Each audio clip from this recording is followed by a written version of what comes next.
Agora, no Saúde e Bem-Estar, nós vamos estar conversando um assunto muito interessante e polêmico, não só em Mossoró, mas em todo o país. Está sempre existindo esse debate em relação à legalização de algumas drogas. Começou com a situação da maconha e depois em outros países veio com a legalização de outras drogas também. E a gente puxa pelo lado de tratamentos medicinais. Será que seria bom?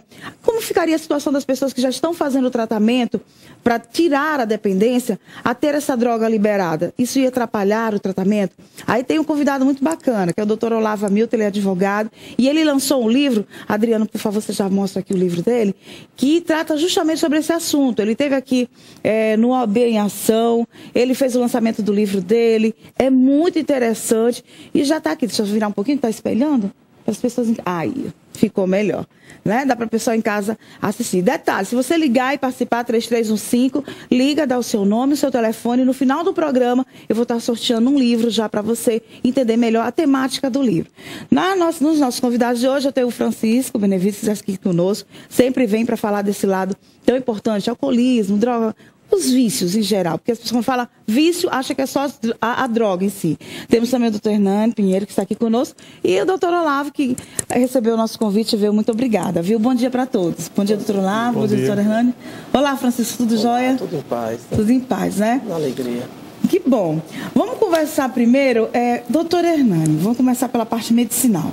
Quando a gente primeiro falou, olha, vai ser liberado a maconha, e começou a se debater esse assunto, o senhor trabalha diretamente ligado a pessoas que são dependentes de drogas.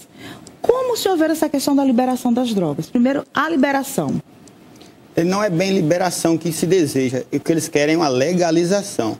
Mas, de fato, essa legalização, em nenhum momento histórico que ela houve contribuição para a diminuição. E sim, geralmente, o que há é um aumento no consumo. Sendo assim, o aumento do consumo gerará mais dificuldades médicas a partir do seu uso. Então, a medicina, nenhum médico, praticamente nenhum, recomenda a legalização da maconha, porque supõe que as doenças aumentarão em virtude desta legalização. De fato, a maconha, em nenhum momento, pela medicina, foi liberada para uso medicinal. O que se foi feito é alguns estudos que comprovam que algumas substâncias da maconha, como canabidiol, podem ter algum efeito terapêutico. A maconha em si, fumada, não pode ser usada como remédio. Nenhum médico encaminha ou orienta o uso da maconha como medicamento. Existem muitas histórias, mitos, enfim, que até o chá traz benefícios para algumas pessoas que precisam de tratamento, a folha, enfim, o próprio fumar maconha. Então, nada foi comprovado na medicina que pode fazer bem em algum tipo de tratamento? Nada. Quando houve a legalização e a orientação do uso, por uma questão política, da parte da medicina, não. Nos países onde for legalizado, pelos Estados Unidos, por exemplo, lá a instituição do governo que cuida dessa legalização dos medicamentos nunca orientou o uso da maconha, e sim de alguns componentes que podem ter uso medicinal. Francisco, você que é enfermeira e está sempre acompanhando de perto os pacientes, que a gente sabe que os médicos vão e voltam, né? Fazem lá seu prontuário e o enfermeiro é que fica na lida mesmo, falando bem no popular mesmo, com esse paciente. Como você vê essa questão dessa possível legalização de um paciente que de repente está fazendo o tratamento e agora vai ser legalizado, ele de repente vai deixar esse tratamento? É capaz dele abandonar o tratamento medicamentoso e psicoterapêutico e sim aceitar a ação da mídia, né, que está promovendo essa legalização. E as empresas da indústria do bem-estar, por sua vez, vão ter um grande benefício. Benefício esse, vão começar a produzir essas drogas em grande escala, de tal forma que esses usuários que já são dependentes vão sofrer. Mas lembrar que não é somente o usuário, só um sujeito que usa. Lembro sempre nas nossas conversas aqui que a família, que são os codependentes, sofre também com essa legalização. Olha, aí eu passo já para o doutor Olavo, que o tema dele é muito interessante do livro, que já vem justamente trazendo o oposto disso, né, doutor Olavo? Bom dia. Bom dia a todos, e é justamente isso que a gente trata no livro. Droga é uma coisa muito ruim, droga faz mal à saúde, droga faz mal à família. Agora, o que eu demonstro no livro é que proibir as drogas é muito pior do que liberar. É óbvio que se as drogas forem legalizadas, maconha, cocaína, heroína, crack, porque no livro eu defendo a legalização de todas, não é só da maconha, é claro que haverá um aumento no consumo. Mas o que eu digo no livro também é que o que o usuário está fazendo para si, para a sua vida, ou seja, se a maconha ou cocaína faz mal para ele, usuário, o Estado não pode se preocupar com essa questão ao ponto de proibir as drogas. As drogas devem ser proibidas ou permitidas a partir dos males que elas causam à sociedade. Porque não se pode punir o mal que um indivíduo faz a si próprio. Se pode punir o mal que um indivíduo, a droga, faz à sociedade. E o que eu procuro demonstrar no livro é que proibir causa um mal muito pior. Por ano, se gasta em torno de 400 bilhões de dólares para combater as drogas, ou seja, para combater o narcotráfico. Imagine se todos esses recursos fossem direcionados para o tratamento de saúde pública, especificamente com relação às drogas, seria algo muito mais eficiente. Olha, eu fico pensando, olha, você que está em casa nos assistindo, o telefone é 33150715, pode ligar. A gente vai estar sorteando no final do programa o livro, tá, que fala em relação da legalização das drogas. Agora sim, doutor Olavo, eu fico pensando também, doutor Hernani Francisco, como ficaria uma Cracolândia, por exemplo, em São Paulo, aquela loucura que é aquela cidade. Ali eu acho que já está legalizado, já está uma coisa banalizada e se torna até uma agressão para quem passa e tem que circular ali no seu dia a dia. Doutor Hernani, como o senhor acha que ficaria a situação daquelas pessoas que estão ali? Legalizou, pronto. Porque já não é legalizado e está daquele jeito, na visão de médico, como o senhor viria? De fato, eu acredito que eu tenho uma opinião totalmente contrária à de Olavo nesse aspecto, porque, imagine o exemplo que você deu, a Cracolândia. A Cracolândia é um exemplo de legalização das drogas. E não há nenhuma guerra implementada contra as drogas, nem sequer a prevenção nem tratamento, por exemplo, aqui no Brasil. O que de fato existe é uma permissividade, uma omissão por parte dos governos. Todo mundo sabe que no sul do Piauí, no Pernambuco, se produz grandes quantidades de maconha. É um verdadeiro maconhal. E nada se faz a esse respeito.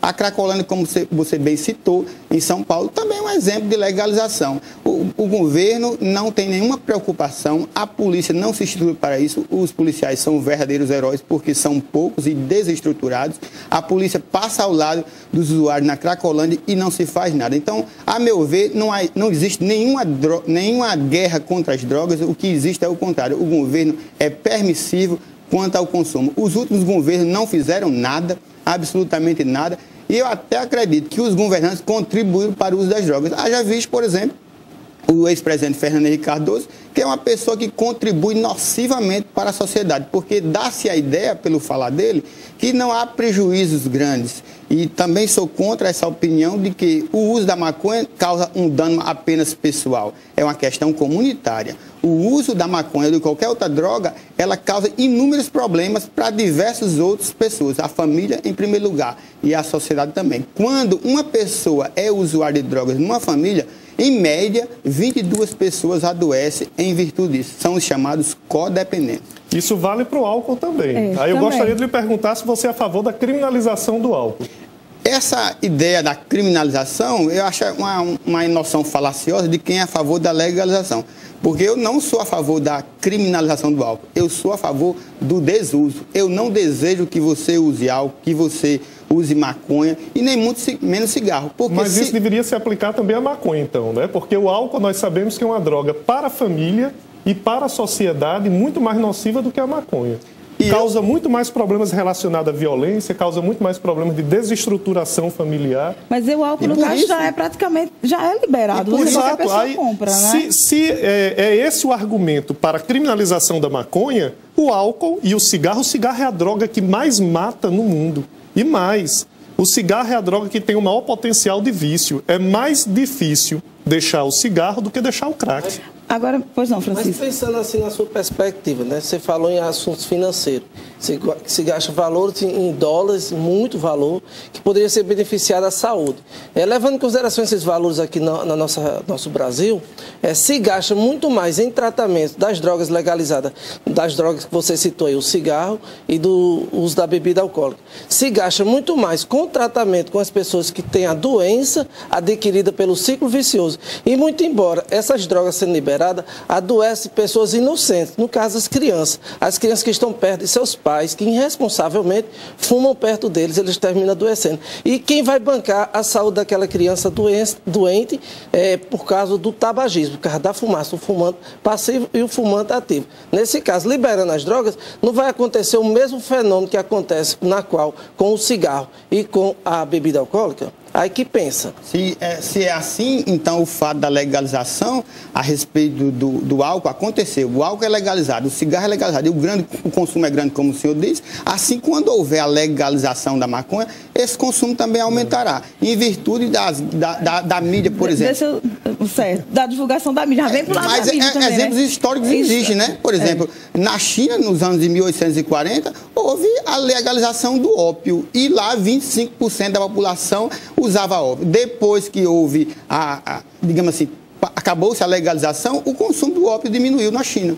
Esse é um exemplo histórico. Pronto, eu vou pegar também aqui, já que o doutor Olavo citou a questão dos valores que são gastos em relação ao que poderia ser investido na saúde. O senhor acredita que essa legalização, pronto, legalizou, esses investimentos seriam aplicados na saúde ou continuaria não sendo aplicado e aí seria o caso ainda voltado para a saúde? A droga seria legalizada, o recurso não seria aplicado na saúde, né? E como é que ficaria isso? Dizer que vai ser aplicado, que deveria ser aplicado, é muito fácil. Todo mundo quer ter um hospital, todo mundo quer ter bom tratamento. Uma pessoa que passe, uma família que tem uma pessoa dependente dentro da família, é muito complicado. Eu tenho pessoas na minha família que passam pelo problema do alcoolismo e a gente sabe que é difícil. É difícil encontrar tratamento, é difícil ele ser aceito pela sociedade. Imagine uma família que tem problemas com crack, por exemplo. Quantas mães a gente não tem hoje com um adolescente de 17 anos que já é um viciado em crack? Então, e esses recursos? Será que ajudaria mesmo? Zéza, vamos ver a diferença da droga legalizada e a droga não legalizada. Primeiro. Vamos ver, depois do intervalo, o Juliano já disse aqui, ó. Primeiro, viu? A gente vai já, a gente tá de volta ainda conversando sobre esse assunto, que é muito polêmico. Adorei eles terem vindo aqui para você em casa também formar a sua opinião. E claro, se tá passando por esse problema, melhorar as suas ideias, as suas informações e ajudar, acima de tudo, a pessoa que está passando pelo problema. A gente vai para o intervalo, a gente volta já já.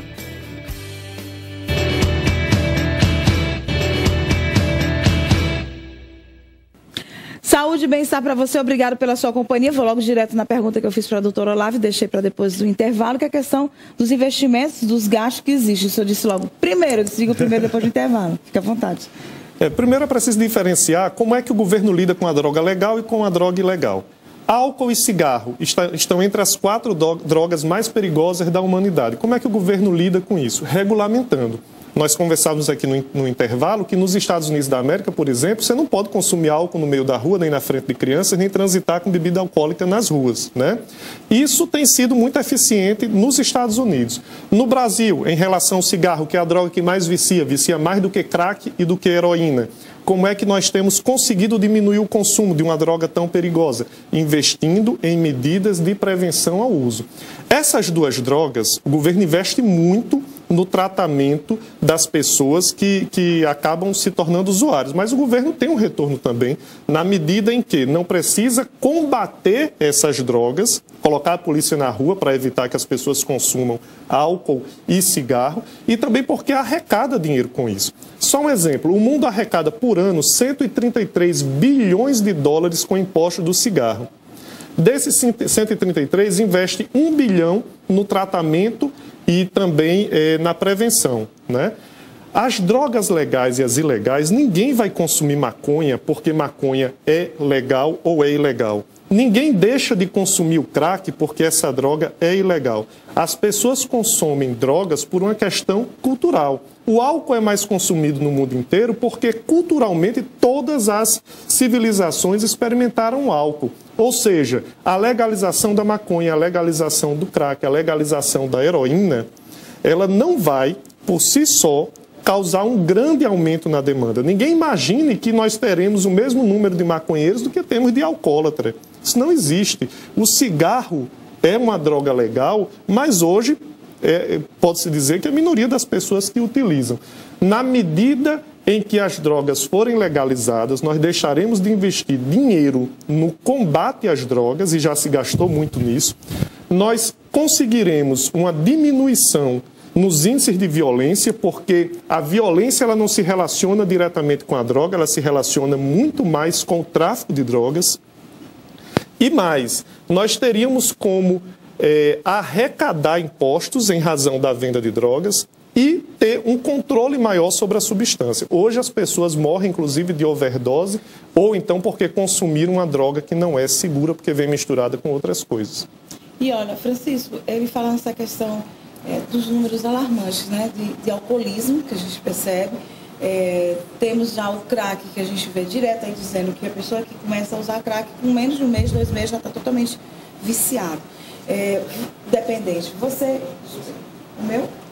Meu microfone caiu, tá, gente? Voltando aqui. Pelo que o doutor Olavo falou, como você, que trata todos os dias pessoas, você vê a questão do número de alcoólatras que estão em tratamento e o número de pessoas que usam maconha e o número de pessoas que usam crack. Qual o estado de saúde delas? E o número é alarmante ou já estão empatados? O álcool, ele é mais lento na sua devastação da doença, né? No caso, as doenças clínicas, mas o crack é mais rápido. Então, pessoas estão começando a usar as drogas bem novos. Como o doutor Olavo bem falou, né? É um investimento que tem um retorno, né? Se, digamos, legalize, terá um retorno de todas as drogas. Mas a indústria do bem-estar, quando ela busca, ela pega jovens, crianças que estão inocentes, estão na fase de aprendizagem de valores entre a vida, entre a moralidade, entre o respeito. E as pessoas que, quando começam a usar droga, eles vão perdendo esses valores. Então, eu pergunto, vale a pena ganhar tanto impostos por uma mercadoria tão cara, mas levar em consideração o que é mais caro, o que é mais barato? A vida dos nossos jovens, porque a indústria do bem-estar, quando ela faz investimento, para ter noção, doutor Olavo, hoje o cigarro, por exemplo, eles não conseguem mais atrair os adultos. As pessoas que já têm acima de 30 anos não se iniciam mais no ciclo do cigarro. Eles começam a investir naqueles adolescentes. Então, numa carteira de cigarro hoje que tem a propaganda do Ministério, que é negativa ao cigarro, demonstrando doenças, situações, uso de substâncias associadas, que são 8.600 substâncias cancerígenas, só uma é da dependência, que é a nicotina. Por sua vez, eles botam um pendrive. Hoje, qual adolescente, o jovem que não quer um pendrive? Gente, eu achei isso um absurdo. Botam um pendrive cobrindo justamente a imagem negativa do cigarro. Será que no Brasil, que já vivemos nele hoje, não vai permitir que nas outras demais drogas seja dessa forma? Por exemplo, tem um americano lá que ele lançou uma proposta para todo o mundo, né, de deixar uma estrutura em qualquer lugar, a pessoa bota R$1, $1 lá dentro e tira o que quiser de substâncias de maconha. Quer dizer, é tipo um caixa eletrônico, ele vai lá, pagou e pega. E ele está investindo nisso lá, né? Tem os lugares que é liberada a maconha, então tem as pastilazinhas, os tabletes de maconha lá que é para ser consumido. E ele está lá, e ele está fazendo isso e está conseguindo ganhar espaço. O mercado, então, permanece, doutor Olavo. Eu gostaria só de pegar um gancho nesse assunto, porque ele é muito interessante, ele tocou aqui em várias questões que são interessantes, né? O que é que aconteceu com o cigarro na década de 70? As indústrias do fumo, para segurar digamos assim, o cliente, eles estavam aumentando o índice de nicotina no cigarro. Não é? Isso tinha a intenção de prender, ou seja, de viciar a pessoa. Mas o cigarro é uma droga legalizada. O que foi que o governo fez em todo o mundo? Limitou a um índice X de nicotina para cada cigarro. Ou seja, a indústria do fumo ficou amarrada. Vamos ver o que é que acontece com a droga que não é legalizada? A cocaína não é legalizada. Você sabe o que foi que aconteceu? Não se tem um controle da substância, a partir da cocaína criaram o crack. Ou seja, o que é pior é deixar essas drogas na mão da indústria do bem-estar, como o colega falou, ou deixar na mão de um traficante. É melhor o quê? Que o jovem, depois que se torna um adicto em droga, compre a droga numa farmácia, ou dentro de uma favela no Rio de Janeiro, tendo às vezes que vender o próprio corpo para subsidiar o seu vício. Droga é coisa ruim. Eu tenho tranquilidade de dizer isso, porque eu acho que, com relação à droga, eu sou a pessoa mais careta do mundo. Para começar a beber, eu comecei com 20 e tantos anos de idade, né? Outro tipo de droga eu nunca experimentei, nunca fumei cigarro. Ou seja, eu tenho muita tranquilidade, mas eu quero uma sociedade melhor para viver.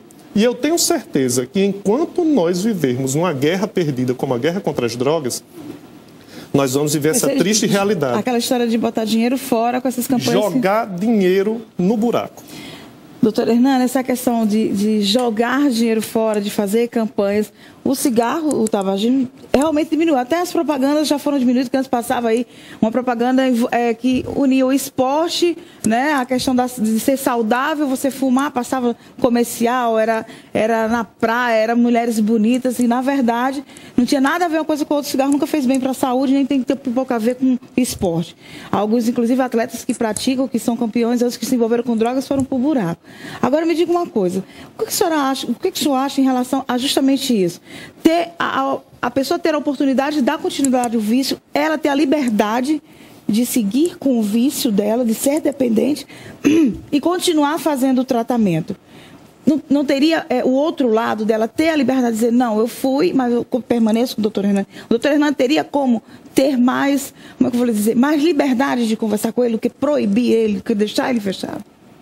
Eu volto a dizer, não existe nenhuma guerra contra as drogas, nenhuma. Não há nenhuma ação do governo que simbolize ou que seja parecido com a guerra. O fato do álcool e do cigarro ser legalizado, não houve vantagem nenhuma em relação a isso, porque continuam sendo as drogas que mais causam prejuízo à sociedade. Então, eu posso dizer inúmeros dados médicos técnicos que contraindicam o uso da maconha, por exemplo. Mas eu faço melhor. Quero que você que está me ouvindo, pergunte à mãe de um usuário de maconha, pergunte ao médico que cuida da sua saúde se eles são a favor da legalização ou não da maconha, por exemplo. Aí você vai ver uma resposta que é óbvia, porque essas pessoas estão lidando diretamente com o sofrimento que vem das drogas. Então eu convido você, que é jovem, que é o maior prejudicado pelo uso das drogas, convido você a ter uma vida com excelência. Nunca use drogas, se dedique a estudar, a trabalhar, aí você vai fazer parte da elite da sociedade, que é essa parte da população que menos sofre, que mais goza. Esse tipo de gente vem baseado principalmente no não uso das drogas e no esforço em trabalhar e estudar. Aí sim, mas legalizar as drogas é uma coisa ridícula. Nunca houve nenhuma experiência que garantisse que isso contribui imensamente para a sociedade. Nenhuma sociedade ganhou com a legalização das drogas. Olha, eu acho que ganhou. Nós temos um exemplo claro na Suíça. A Suíça, na década de 80, tinha um problema sério de saúde pública. Porque, ao fim e ao cabo, a discussão é de saúde pública. Com certeza. Né? O que você está fazendo, saúde, né? O que você está fazendo da sua vida diz respeito a você. Agora, quando a saúde, o problema de saúde se torna público, aí não, é um problema de todos nós do Estado, né? Primeiro, guerra contra as drogas existe há 100 anos e se gastou muito dinheiro nisso. E aqui no Brasil, por exemplo, Zé, existe um dado alarmante. 70% das mulheres que estão presas pelo tráfico de drogas. Nós sabemos que mulher comete menos crimes do que homem. Mas nós temos uma verdadeira mazela no nosso país, que é a prisão por tráfico de drogas. Você sabe o que era que acontecia na Suíça na década de 80? Quem acha que o problema do crack é uma desgraça, nunca viu o problema da heroína. A heroína é muito pior, muito mais devastadora, muito mais cara. As pessoas se prostituem para manter seu vício em heroína. O que era que acontecia na Suíça na década de 80? Houve um índice alarmante de contaminação por AIDS porque os usuários trocavam a seringa, né, para injetar heroína entre si. O que é que aconteceu? O governo suíço, lá foi um absurdo, a classe médica disse que isso não podia acontecer e tal, mas o governo fez. Começou a fornecer seringa de graça ao usuário, né? Os sumos, né? Eu vou fazer só um intervalo, doutor Lafim, porque eu tenho que respeitar esses breaks aqui, o Juliano já está me solicitando. A gente retorna ainda falando da heroína e justamente dessa atitude do governo de entregar as seringas para que essas pessoas não utilizem seringas já utilizadas e comecem a ter a AIDS também, que aí já é outro problema mais grave ainda. A gente vai para o intervalo e volta já já. Aí eu tenho aqui o Domingos Fernandes, que ele mandou a pergunta dele, eu já vou passar, tá, Domingos? Obrigada. Viu, doutor?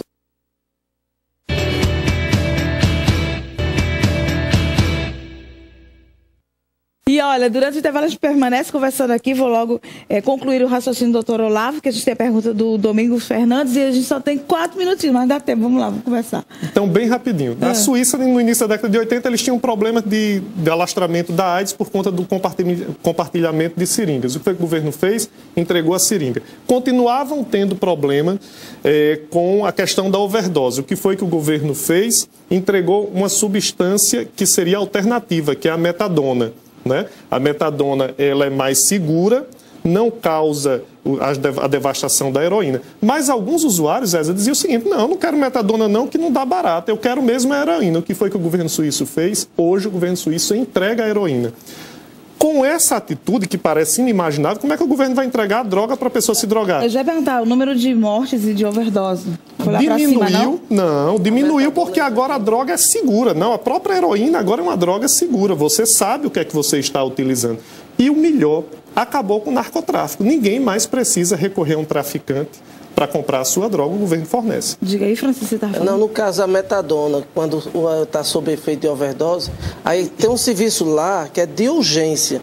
Quando o sujeito apresenta, ele liga logo para aquele número e vem uma equipe preparada com médico, aí vem com a metadona e faz injeção como fosse um antídoto para tirar a overdose. Em alguns casos, não são todos, né? Já para dar o atendimento necessário a essa pessoa que é dependente. Aqui no Brasil tem essa política também, que é chamada política de redução de danos. Então, o Ministério da Saúde, ele faz com que os profissionais que lidam diretamente com usuários de álcool e outras drogas e crack, por sua vez, eles têm que chamar o usuário nas psicoterapias, nos grupos, e dizer os riscos, os malefícios, e onde não existe benefício. Mas mesmo assim eles incentivam a nós, os profissionais, a ajudar. Então é entregue os sumos, é entregue o preservativo, a seringa, como usar aquela seringa e o descartável, usar o descarte. Então eles têm que levar a seringa e trazer de volta para levar para o hospital. Só leva a outra se trazer que foi usado. Isso. Depende muito de cada serviço. E por sua vez há uma redução de danos. Danos o quê? Das doenças que chamam as comorbidades clínicas, que é o HIV, a hepatite C, as doenças virais que possam surgir de sujeito para sujeito, as doenças de contato. Então, o Ministério hoje ele tem essa política, mas só não é muito divulgada por conta do moralismo que existe ainda no Brasil. Mas é uma política para as pessoas que trabalham com usuários de droga e é uma política para os usuários de droga que estão em tratamento. Acontece uma grande situação. Se investisse no tratamento com esses que já estão doentes e investisse na prevenção, daqui a uns 20, 10 anos, haveria sim uma grande diminuição do uso de drogas e não haveria necessidade do processo de legalização. Só é políticas públicas, né? Doutor Hernani, a gente sabe que o tempo está bem espremidinho, mas eu acredito que o senhor vai ter a oportunidade de retornar. Já está combinado de todos de retornar. Obrigada a Elizabeth também que nos ligou. O Fernando Domingos que concorda também em relação... Já até respondeu sua pergunta, viu, Domingos e Fernandes, que eles concordam com o Francisco da não legalização, porque fica muito mais complicado para fazer o tratamento. Se já tem um monte de gente que está passando por tratamento e um monte de gente que começaria a ficar também dependente de passar por tratamento. Doutor Hernando, só para finalizar. Dá vontade de rir esse exemplo da Suíça, né? Vá à Suíça, conheça Genebra, conheça Lugano, aí você vai saber o que é excelência do mundo. Jamais se pode copiar isso. Copie o que de melhor tem na Suíça, aí você vai ver como a sociedade brasileira vai crescer e melhorar. Mas não esse exemplo ridículo de fornecer drogas às pessoas. Olha, obrigada, viu, doutor Hernani? Na quarta-feira nós estamos de volta. Confirmado, o telespectador vai ficar aguardando. Doutor Olavo, obrigada. O livro saiu para Elizabeth Medeiros, tá, de Boa Vista, do bairro Boa Vista. Ela ligou, participou. Disse que tem muito interesse nesse livro, não que as pessoas não tenham, mas eu acredito que ela está precisando realmente ler o livro e se informar mais em relação à temática que está vindo aí dessa questão da legalização das drogas. E quarta-feira está combinado? Está. Tá, né? Então pronto. Com certeza. Com certeza. Obrigada mais uma vez.